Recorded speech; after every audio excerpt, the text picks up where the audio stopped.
জান্নাতের পাগল বানিয়েছেন। বদরের ময়দানে এই পাশে কোরাইশ, এই পাশে মুসলমানেরা। বিশ্বনবী জালামি ভাষণ দিলেন, বললেন কুমু ইলা জান্নাতিন আরদুহাস সামাওয়াতি ওয়াল আরদ উইদ্দাত লিল মুত্তাকিন। আমার সাহাবারা, ওই জান্নাতের দিকে ছোট, যে জান্নাত আকাশ জমিন বিস্তৃত। তোমরা দেখতে পাচ্ছ এটা বদরের ময়দান না, এটা আল্লাহর জান্নাত। আওয়াজ করে পড়েন আল্লাহু আকবার। বিশ্বনবী বললেন ছোট ওই জান্নাতের দিকে, যে জান্নাতের বিস্তৃতি আকাশ জমিন বিস্তৃত। বিশ্বনবীর এই কথা শোনার পরে এক আনসারী সাহাবী সাইয়েদনা উমাইর ইবনুল হামাম রাদিয়াল্লাহু তাআলা আনহু খেজুর খাচ্ছিলেন।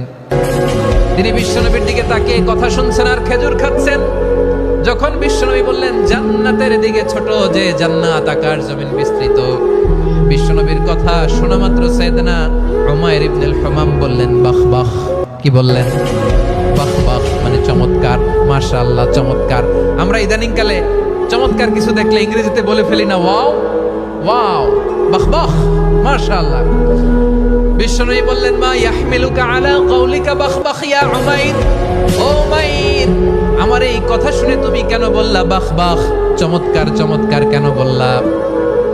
সাইয়েদনা উমাইর ইবনে হামাম রাদিয়াল্লাহু তাআলা আনহু বললেন ইয়া রাসূলুল্লাহ, আপনার এই কথা শুনে আমি বড্ড খুশি হয়েছি, আর আমি প্রত্যাশা করছি আমি যদি ওই জান্নাতের মালিক হতে পারি তাহলে কতই না ভালো হতো। সুবহানাল্লাহ বলেন।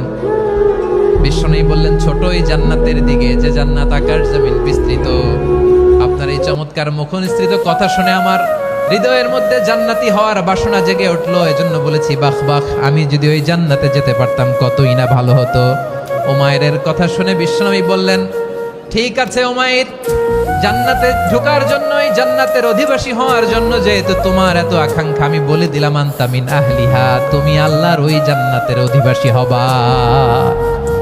যাও উমাইর, তুমি ওই জান্নাতের অধিবাসী, ওই জান্নাতে তুমি ঢুকবা, তুমি জান্নাতি।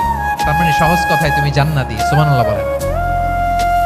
যখনই বিশ্বনবী বললেন জান্নাতি, সাইয়েদনা উমাইর রাদিয়াল্লাহু তাআলা আনহু খেজুর খাচ্ছিলেন আর মনে মনে ভাবে বিশ্বনবী যখন ওয়ারেন্টি দিয়েছে, বিশ্বনবী যখন গ্যারান্টি দিয়েছে আমি জান্নাতে যাব, তাহলে হাতে তো এখনো 3টা খেজুর বাকি।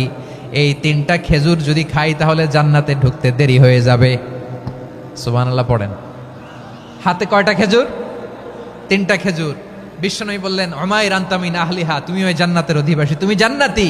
উমাইর চিন্তা করলেন আমি জান্নাতি, নবীর মুখ দিয়ে যখন বেরোইছে ওই জান্নাতে তো আমার ঢুকতেই হবে, কিন্তু হাতে 3টা খেজুর খেয়ে যদি জেহাদের ময়দানে যায় তাহলে জান্নাতে যেতে তো দেরি হয়ে যাবে। এই চিন্তা আসা মাত্রই খেজুর 3টাকে তিনি ছুঁড়ে মারলেন, তলোয়ার বের করে আল্লাহু আকবার বলে বদরের ময়দানে ঝাঁপিয়ে পড়লেন। আল্লাহর শত্রুদেরকে কচুকাটা করে এক পর্যায়ে শাহাদাতের সুধা পেয়ে নিজেও জান্নাতি হয়ে গেলেন। পড়েন সুবহানাল্লাহ।